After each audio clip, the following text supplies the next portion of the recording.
benn la coordinateur ñu fàttali ne yow yaay coordinateur projet départemental Matam. nekk aussi ki nga xam ne da ngay xelal nga xam mooy le coordinateur national de la POJER. muy Moussa Sow. te ñëwoon pour laaj la li nga xam mooy sa xalaat. ak sa xel li nga xam mooy inondation yi xew ci Sénégal rawatina fi nga xam mooy Keur Massar. ak li nga xam mooy président de la République son excellence Macky Sall. wàcc na ko démb ngir wax ak population bi. yan moyens la mën a teg ak yan stratégie la mën a teg ngir daal mën a génne population bi situation bi nekk nii. merci frère maa ngi lay nuyu di leen sant aussi di leen aussi remercier ci déplacement bi vraiment di leen naan soyez les bienvenus. Donc par rapport à votre question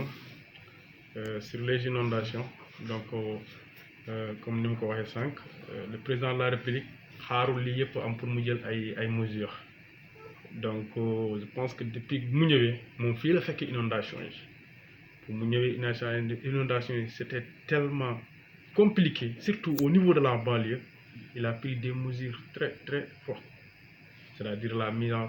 place d'un plan décennal un plan décennal quand même qui a quand même fini de montrer ses performances parce que aujourd'hui boo duggee Yëmbal wala parce que man j'habite là-bas boo fa duggee li ñu doon dundee inondation yi léegi dundee tuñ ko auparavant li ngay gis Keur Massar nii ba président wàcc fa loolu moo xewoon partout Guédiawaye Yëmbal voilà partout mais léegi localité yooyu boo gisee yuuxuwuñu c'est parce que il y a des choses qui ont été faites donc te loolu président Macky Sall moo ko def maintenant nag à Keur Massar c'est tout à fait normal tey pluie bi xew man gëm naa ne canalisation yam wala investissement yi président def bu amul woon day gën a garaaw te day gën a yaatu mais heureusement il y a beaucoup de choses qui ont été faites moo tax tey au niveau de Keur Massar rek nga sentir vraiment impact bi parce que aussi au niveau de Keur Massar taw bi taw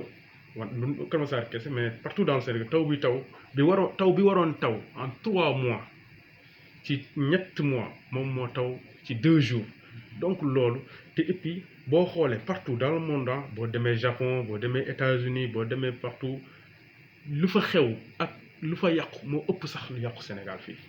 donc ñu ngi masawu coono d'abord ñoo xamante sont des sinistrés mais di naan aussi lii incha allah avec les mesures fortes yoo xamante ne président Macky Sall jël na ko loolu dina réglé woo donc au niveau de Keur Massar comme c'est de Keur Massar qu'il s'agit boo leen xoolee am nay quartiers yoo xamante ne am nay koñ yoo xamante ne amul ndox parce qu'il y a des investissements yoo xamante ne président def na ko foofu maintenant loo gis nag dafa am ay étapes phase 1 phase 2 phase 3 donc voilà aujourd'hui le président a engagé la phase 3 avec un investissement de 30 milliards boo xamante financé par la Banque mondiale vous voyez donc te 30 milliards yi ce sont des 30 milliards disponibles vous voyez donc je pense que avec ça tey les problèmes à Keur Massar sont de vieux souvenirs d'ailleurs bon li ñu toog di nettali la lay nekk incha allah boo xoolee bu mu wàccee foofu aussi décision yu mu jël mooy defaat Keur Massar département je pense que tey ñun ñëpp xam nañu lan mooy importance que ñi ñuy jiite jege ñoo xamante ñoo leen di jiitu donc moo tax problème bu amee solution yi ñu koy gaaw a apporter je pense que c'est une très bonne décision boo xamante ne président jël na allant dans le sens de redonner joxaat Keur Massar gëddam en termes de population bu mu am en termes de vie économique bi fi nekk en termes de beaucoup de choses je pense que aujourd'hui lu ñu mënta def rek mooy féliciter président de la République ci dynamique boobu noonu voilà donc di féliciter waale aussi par rapport ak ñëwam bi di féliciter waale Moussa Sow le coordonnateur national de la POJER koo xamante ne aussi wax dëgg yàlla léegi ñu ngi sentir carrément que le président de la République am na jeunesse parce que aujourd'hui loolu mooy rôle jeunesse aussi kilifa gi mu sentir que vraiment qu'on existe mu sentir vraiment am na ñoo xamante ni ils sont prêts à tout pour lui je pense qu'avec l'arrivée du président à Keur Massar on a senti une forte mobilisation de la jeunesse de la POJER boo xamante ne Moussa Sow moo ko dirigé koo xamante ne président rek moo ko ñor keneen ñoru ko keneen ñoro ku dul président de la république moo tax nag maa ngi koy féliciter di ko naan aussi na gën a continuer ci tànk yooyu te gëm naa ne aussi il sera dans ça c'est sûr parce que gëmul keneen ku dul son excellence. voilà bon merci ci question boobu noonu parce que Ousmane Sonko aussi ñun ñëpp xam nañ ko voilà surtout nous les jeunes Ousmane Sonko il fait le populisme politique am c'est du populisme ñëpp xam nañu c'est-à-dire mais parfois day dugg ci yoo xamante ne sax moom maîtriser wu ko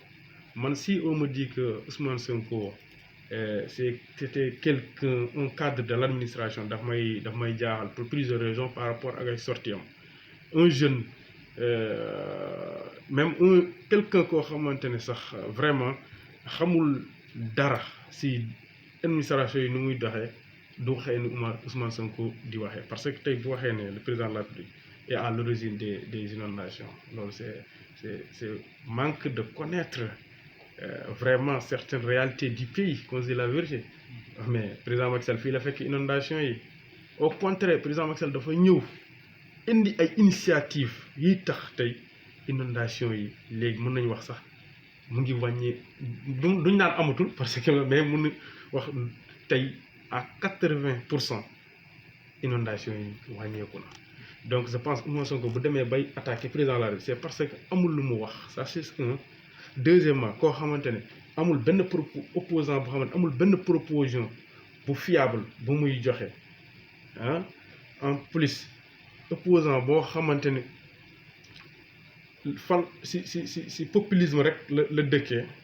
kooku je pense que ay waxam surtout si situation yii nii au moment où ñëpp ñu ngi comment dirais-je di massawu coon ñoo xamante ñooy si ne si ñëpp ñoo xamante ni ñu ngi vraiment di compatir gars yi lu ñuy dund moom mu ñëw di def ay déclarations politiciennes en amenant des caméras di filmer donc voilà donc kooku man pour man amuñu sax ñun luñ koy tontu quoi sincèrement amuñu luñ koy tontu c'est quelqu'un ko boo xamante ne il est en train vraiment de faire des choses yoo xamante ne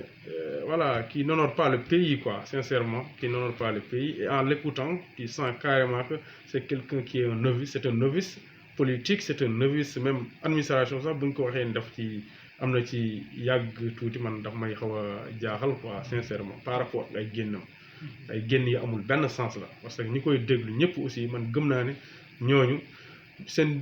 bon je ne sais pas lu tax sax ñu je ne sais pas quelle est l'origine de leur engagement wala quelle est l'origine de leur administration envers Sonko sur tous les plans Sonko nekkul référence ci lenn